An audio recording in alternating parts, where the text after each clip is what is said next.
जिसको जितना जुल्म मुझ पर करना है कर ले, मेरी भ्रष्टाचार के खिलाफ लड़ाई चलती रहेगी। प्रधानमंत्री जी बाहर नहीं जाते हैं, नहीं बाहर जाते हैं मतलब अब्रॉड जाते हैं, ओबामा जी के पास, ट्रंप जी के पास, मगर అందరికీ నమస్కారం. Welcome to untold history Telugu channel. 200 కిలోమీటర్ల వేగంతో లోక్సభ ఎలక్షన్స్ దూసుకొస్తున్నట్టు భారత్లోని పార్టీలన్నీ గిలగిలా కొట్టుకుంటున్నాయి. ఎగిరి ఇక్కడి వారం ఎక్కడ పడతామో అన్నట్టుగా అధికార పక్షం విపక్షం ఎవరైనా మోడీ మోడీ అని మోడీ గారి నామమే జపం చేస్తున్నారు. మళ్లీ అధికారంలోకి రావడానికి అధికార పక్షం, ఎలాగైనా ఈసారి తామే అధికారంలోకి రావాలని ప్రయత్నిస్తున్న విపక్షాలు ఇద్దరికీ కూడా మోడీ నామమే మంత్రమైంది.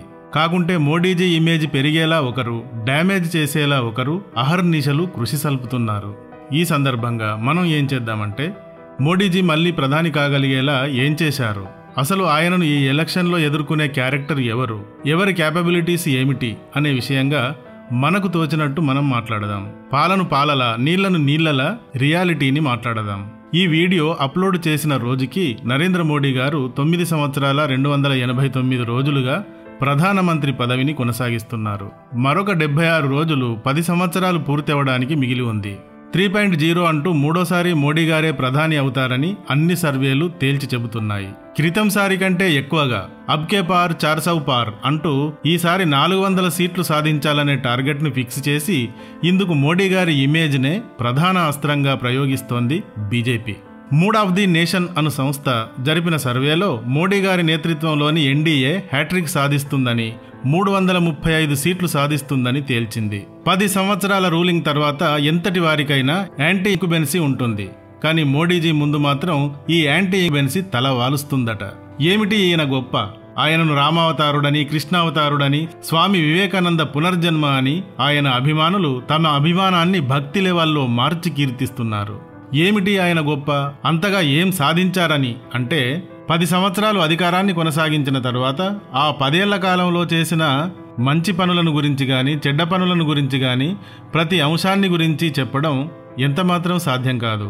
భారతదేశం విశాలమైన దేశం. 543 కాన్స్టిట్యూషన్స్ ఉన్నాయి ఇక్కడ. ఎన్నో సమస్యలు, ఎన్నో పరిష్కారాలు, ఎన్నో విజయాలు, ఎన్నో అపజయాలు. కాబట్టి మనం ఆయన పీరియడ్లో జరిగిన అత్యంత ప్రధానమైన విషయాలను గురించి మాత్రమే చూద్దాం. ముందుగా అసలు నెక్స్ట్ జనరల్ ఎలక్షన్స్లో మోడీజీ అను కొండను ఢీకొనబోతున్న పొట్టేలు ఎవరుంటారు చెప్పండి?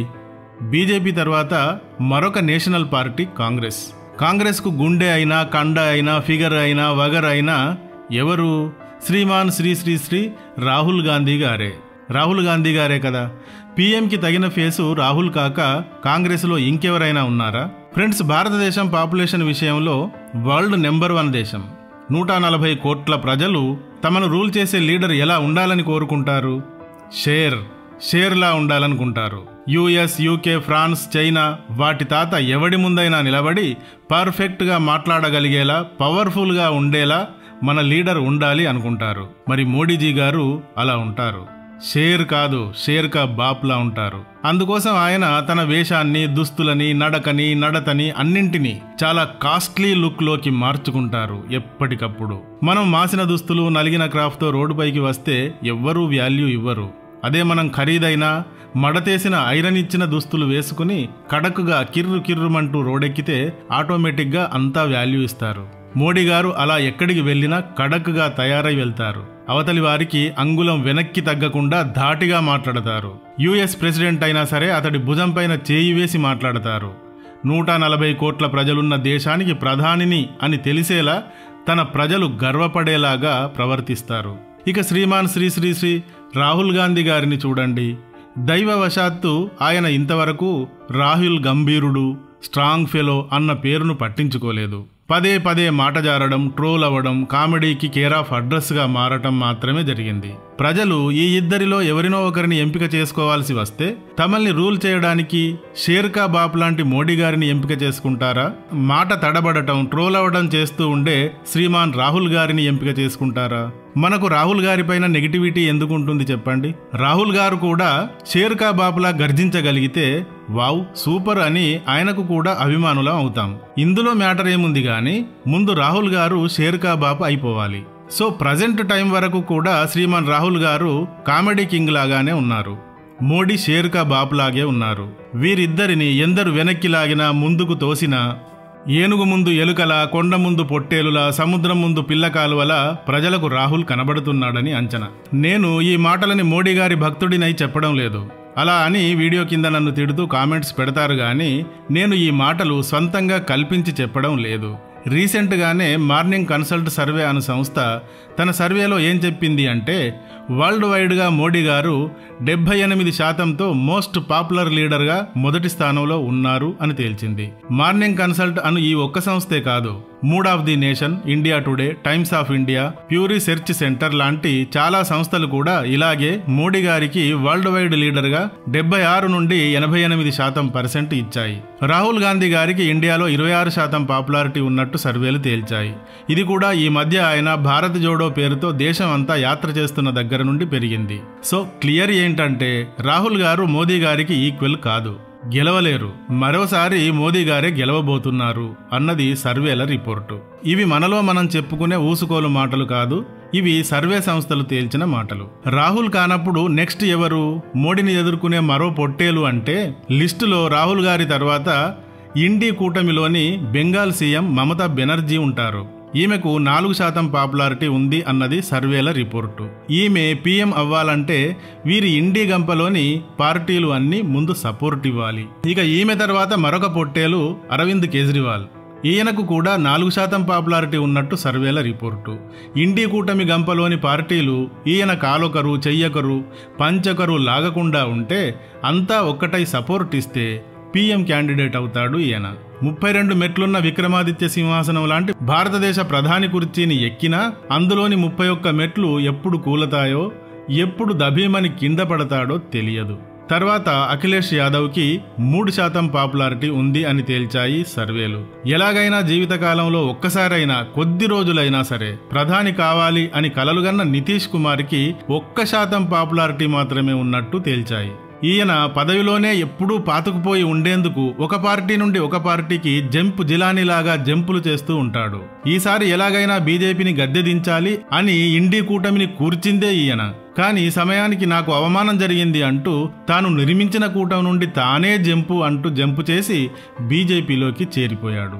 ఆయన ఎట్టకేలకు మోడీ గారు ఓ కొండ, నేనైతే ఓ పొట్టేలుని మాత్రమే అని అర్థం చేసుకున్నట్టుంది. ఇక మోడీ ముందు నిలబడగల ఫేస్ ఇంకెవరున్నారు ఫ్రెండ్స్? వీరికే 26, 4, 3, 1% పాపులారిటీ ఉంటే ఇక మిగతా వారిని పాపం చర్చలోకి తెచ్చి చిన్నబుచ్చడం కూడా వేస్టే. సో మోడీ గారిని ఎదుర్కొనే ఫేస్ ప్రస్తుతానికైతే లేదు. అసలు మోడీ గారికే ప్రజలు ఎందుకు ఛాన్స్ ఇస్తున్నారు? 10 ఏళ్ల తర్వాత కూడా ఆయనంటే బోరు కొట్టడం లేదా అంటే ఒకసారి ఫాస్ట్లోకి వెళ్ళాలి. ఫాస్ట్లోకి వెళితే భారత్కి స్వతంత్రం వచ్చి ఇప్పటికి 77 ఏళ్ళు అవుతోంది. 77 ఏళ్లలో 54 ఏళ్లకు పైగా కాంగ్రెసే రూల్ చేసింది. కేవలం 23 ఏళ్లు మాత్రమే కాంగ్రెసేతర పార్టీలు రూల్ చేశాయి. ఈ లెక్కను బట్టి భారతదేశం యొక్క తలరాతను ఎవరు రాశారు అని అర్థం.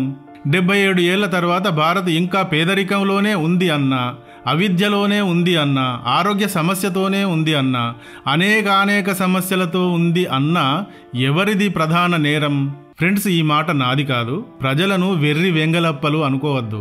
వారు ప్రతిదీ గుర్తుపెట్టుకుంటారు. నేరం ఎవరిదో ప్రజలు తెలుసుకోలేరా? తెలుసుకుంటారు. తెలుసుకునే మోడీ గారి లీడర్షిప్లోని బీజేపీకి పట్టం కట్టారు, మళ్ళీ కట్టబోతున్నారు. మోడీ గారి ఇమేజ్ ఇంతలా ప్రజలపై స్టాంప్ ఎలా అయ్యింది అంటే పీఎంను చూసి ఓటు వేయండి అని బీజేపీ ఎందుకంటోంది? తెలంగాణకు మోడీ ఏం చేశాడని ఓటు వేయాలో చెప్పండి అంటూ కొందరు మాజీ కాంగ్రెస్ లీడర్లు విశ్లేషణ చేస్తూ ఉంటారు. మోడీ ఇమేజ్ పెరగడానికి బీజేపీ వ్యూహాలే కారణం అన్నట్టుగా. కానీ ప్రజలు పాలేమిటో నీళ్ళేమిటో తెలుసుకోలేరా? అంత అమాయకులా? ప్రజలు తప్పకుండా తెలుసుకుంటారు. కాబట్టే 76% ఫాలోయింగ్ ఇప్పటికీ మోడీ గారికి ఉంది. నేనేమంటున్నానంటే మోడీ గారికి 76% ఫాలోయింగ్ ఉంది అంటున్నాను, ఉండాలి అని భక్తిని చాటుతున్నాను అని కాదు. ఇదే 76% రాహుల్ గారికి లేదా మమతా గారికి లేదా కేజ్రీవాల్ గారికి కూడా రానియండి. మనం వెరీ గుడ్ అని వారికే ఓటు వేద్దాం. What is there? కానీ వీరు ఇంకా అక్కడి దాకా రాలేదు, పొట్టేలు స్థానంలోనే ఉన్నారు. 54 ఏళ్ల కాంగ్రెస్ పాలనలో జరిగింది ఏమిటి? 9 ఏళ్ల మోడీ గారి పాలనలో జరిగింది ఏమిటి? అన్నది ప్రజలకు తెలియదా? ఒకరు చెప్పాలా? మోడీ గారి కంటే ముందు మన్మోహన్ సింగ్ గారు 10 ఏళ్లు ప్రధానమంత్రిగా పనిచేశారు. 10 ఏళ్లు పనిచేసిన మన్మోహన్ సింగ్ గారు ఎవరికైనా గుర్తున్నారా? ఒకవేళ గుర్తు ఉన్నా ఎలా గుర్తున్నారు?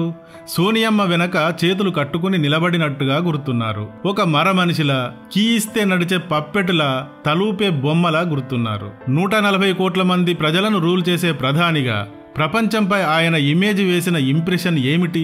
ఆయన పార్టీయే ఆయనకు ఏ ఇంప్రెషను లేకుండా చేసింది. 10 ఏళ్లు పాలించిన తరువాత ఆయన వెనకాల చేతులు కట్టుకున్న రోబోలా ప్రజల మనసుల్లో మిగిలాడు అంటే ఇది ఆయనకు అవమానం కాదు, ప్రజలకు అవమానం. ప్రజలకు షేర్ లాంటి లీడర్ కావాలని ఉంటుంది. ప్రపంచం ముందు కాలరో తలో ఎగరేసి నిలబడాలని ఉంటుంది. వెనక్కి తగ్గి చేతులు కట్టుకుని నిలబడాలని ఉండదు. ప్రజలు అనుకునే ఈ ఇమేజ్ని తర్వాత వచ్చిన మోడీజీ ప్రదర్శిస్తున్నారు. షేర్ కా బాప్ అనేలా ప్రపంచం ముందు ఎమర్జ్ అయ్యారు. ప్రజలకు ఉచితాలు, తాయిలాలు, అవసరాలు తీర్చే నాయకుడే కాదు, అరే మా నాయకుడు షేర్ రా అని చెప్పుకోవాలని ఉంటుంది. ఫ్రెండ్స్, ప్రజలకు మోడీ గారిలా పవర్ఫుల్గా, గ్లామర్గా, సూపర్ డ్రెస్సింగ్తో యుఎస్ ప్రెసిడెంట్ భుజంపై అయినా చేయి వేసి మాట్లాడాలి అని ఉంటుంది. ఈ కలను మోడీ గారు తీర్చారు. అందుకే మళ్ళీ ఆయనే పీఎం అని 76% నుండి 88% పాపులారిటీని ఇచ్చారు ప్రజలు. ఓకే, ఇదంతా ఓ లెక్క. ఇక మరో లెక్కలోకి వస్తే స్కాముల పార్టీగా కాంగ్రెస్ రికార్డులు సృష్టించిన సంగతి అందరికీ తెలిసిందే. ఒకటా రెండా? 2012లో కోల్ స్కామ్, 2008లో 2G స్పెక్ట్రమ్ స్కాము, 2012లో ఛాపర్ స్కామ్, 2012లో టాట్రా ట్రక్ స్కాము, 2010లో CWG స్కాము, 2011లో ఓటుకు నోటు స్కాము, 2012లో ఆదర్శ్ స్కాము, 2013లో IPL స్కాము, 2009లో సత్యం స్కాము. ఇలా కాదేది స్కాములకు అనర్హం అన్నట్టు కాంగ్రెస్ చివరి 10 ఏళ్ల చరిత్ర అంతా స్కాముల వరద పారింది. ప్రజలు వీటిని పూర్తిగా మరిచిపోవటం సాధ్యమా? పోనీ మోడీ గారి ప్రభుత్వం వచ్చాక ఒక్క స్కామ్ అయినా జరిగిందా? మళ్ళీ కాంగ్రెస్ వస్తే స్కాములు జరగవన్న గ్యారంటీ ఉందా అని ప్రజలు డిస్కస్ చేసుకోరా? ఇక మోడీ గారు తన 8 ఏళ్ల వయసులోనే RSSలో చేరారు. జీవితకాలం RSSనే పట్టుకుని ఉన్నారు. ఆయనకు భార్య, పిల్లలు, కుటుంబం, వారి కోసం సొంత ఆస్తులు కూడబెట్టుకోవాలన్న అవసరం లేదు. అరే ఆయనేం చేసుకుంటాడు బాస్, ఒంటరివాడు అని మనం అనేదేమిటి? ప్రజలే అనుకుంటారు. అందుకే అదానీతో, అంబానీతో మోడీ గారిని లింక్ చేసి చాలా ప్రచారం చేశారు. కానీ ప్రజలు నమ్మలేదన్నదే రిజల్ట్ కూడా. అదానీ, అంబానీ లాంటి వారి చేతులను దేశాభివృద్ధి అను రథం కింద ఇరికించాలని చూశాడు తప్ప తన జేబులు నింపుకునేందుకు కాదు. ఎందుకంటే అలాంటి జేబులే ఆయనకు లేవు. డబ్బున్నవాడే పెట్టుబడి పెట్టగలడు. వారు డబ్బున్న భారతీయులు. వారి డబ్బును విదేశాల్లో కాకుండా దేశంలోనే పెట్టుబడి పెట్టేలా చూశారాయన. ఇది ప్రజలకు తెలుసు. నరేంద్ర మోడీ గారు ప్రధానిగా వచ్చే నాటికి 2014లో భారత్ 10వ అతిపెద్ద ఆర్థిక వ్యవస్థగా ఉండేది. ఇది ఇప్పుడు 5వ స్థానానికి చేరింది. 3వ స్థానం వైపుకు శరవేగంగా పరిగెడుతోంది.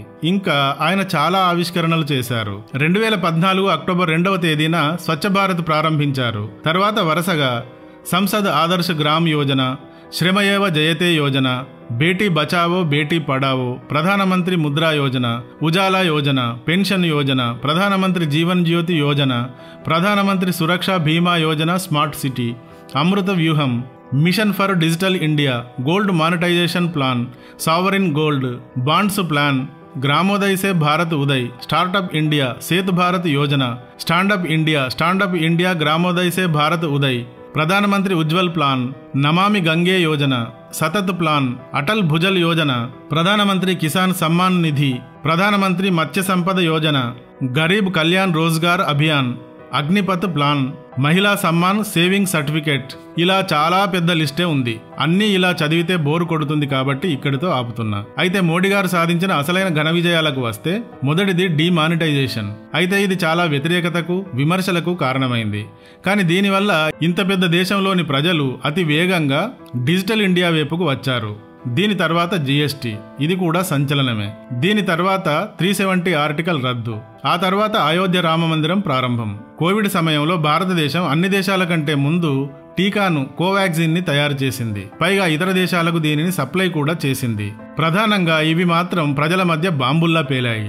వీటిని ప్రజలు ఎప్పటికీ మర్చిపోరు. 9 ఏళ్ల క్రితం నరేంద్ర మోడీ గారు వచ్చేదాకా కరెంటు రోజుకు ఎన్ని గంటలు కోత ఉండేదో మనకు తెలుసు. ఇది సీజన్కు సంబంధం లేకుండా సంవత్సరం పొడుగునా కొనసాగేది. అలాంటిది ప్రస్తుతం మారుమూల కుగ్రామంలో కూడా కరెంటు కోతలు లేకుండా సాగుతోంది. గ్రామాలను పక్కన పెట్టి ట్విన్ సిటీస్కి కూడా రోడ్స్ ఉండేవి కాదు.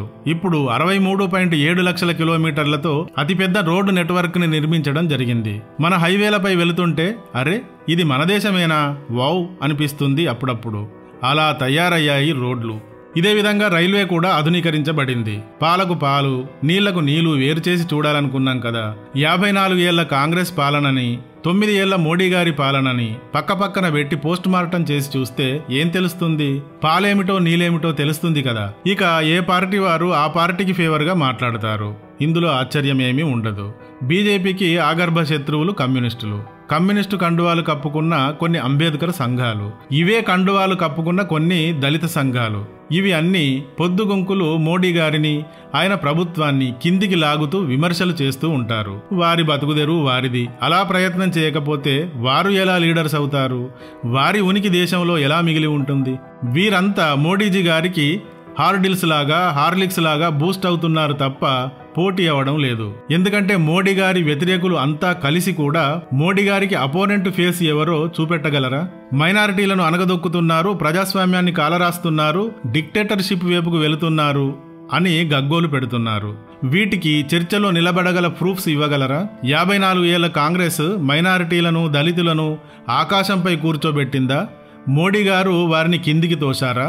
మైనారిటీలు, మెజారిటీలు లేరి లోకంలో అంతా భారతీయులుగా ఫీల్ అవ్వండి, భారత్కి సెల్యూట్ చేయండి అంటున్నారు. మరి పాకిస్తాన్కు చేస్తాం, మాకు స్వేచ్ఛ లేదు అంటే ఎలా? ఇవి అన్నీ ప్రజలు చూస్తూనే ఉంటారు. వారు ఓటును చేతిలో పట్టుకున్నప్పుడు గుర్తు చేసుకుంటారు. అందుకే ఎంతగా బురద జల్లినా మోడీ గారు ఆ బురదలోంచి కమలంలా వికసిస్తున్నారన్నది సర్వేల రిపోర్టు. ప్రజలు అన్నీ గుర్తించడం వల్లనే కదా ఇలాంటి రిపోర్టు వచ్చేది. బీజేపీని, నరేంద్ర మోడీ గారిని విమర్శిస్తూ సోషల్ మీడియాలో గొంతులు నొప్పి పుట్టేలా వీడియోలు చేసేవారు చాలా మందే ఉన్నారు. మరి వీరు ఎవరికి పట్టం కట్టాలనుకుంటున్నారు? కాంగ్రెస్కు, రాహుల్ గాంధీ గారికేనా? అంతేనా? ఏం కాంగ్రెస్ తన 60 ఏళ్ల పాలనలో అంత కళ్ళు తిరిగే అభివృద్ధిని సాధించింది అన్నది వీరి ఉద్దేశమా? కాదు. ఇలాంటిది ఏమీ కాదు. వీరి వ్యూస్ కొరకు వీరు అరుస్తూ ఉంటారు. చివరాకరణ చెప్పొచ్చేదేమిటంటే ఎవరి మాటలు, ఎవరి అరుపులు పనిచేయవు. ఎవరు ప్రజలకు మంచి చేస్తారో, వారి అభిమానాన్ని నెక్స్ట్ లెవెల్కి తీసుకువెళతారో వారికి మాత్రమే వేస్తారు. ఫ్రెండ్స్, ఈ టాపిక్ పై మాట్లాడడానికి చాలా ఉంటాయి. ఎంత చెప్పినా సరిపోదు కాబట్టి నేను కొన్నింటిని మాత్రమే చెప్పాను. ఇలా చెప్పానని నాకు ఏ పార్టీతోనూ సంబంధం లేదు. ఏ పార్టీ ఏమీ ఇవ్వదు. మోడీజీ గారికి 9 ఏళ్ల తర్వాత కూడా నియర్లీ 88% పాపులారిటీ వచ్చింది అంటే కారణం ఏమిటి అనే విషయం మాట్లాడాలి అనిపించి చేశాను తప్ప రెండో విషయం లేదు. కాంగ్రెస్ అభ్యర్థి రాహుల్ గారు నెక్స్ట్ లీడింగ్లోకి రావాలంటే ఒక కొండను ఎదుర్కోవడానికి సిద్ధమై రావాలి. ఒక పొట్టేలులాగా వస్తే సరిపోదు అనిపించింది. అదే చెప్పాను. రాహుల్ గారు కొండలా మారితే మనకేం నష్టం? మనం అప్పుడు రాహుల్ గారి గురించి కూడా వీడియో చేస్తాం కదా. ఈ వీడియో కానీ నచ్చితే ఒక లైక్ ఇవ్వండి. అలాగే మా ఛానల్కి ఇంతవరకు సబ్స్క్రైబ్ చేయనట్టయితే సబ్స్క్రైబ్ చేయండి. Thank you for watching.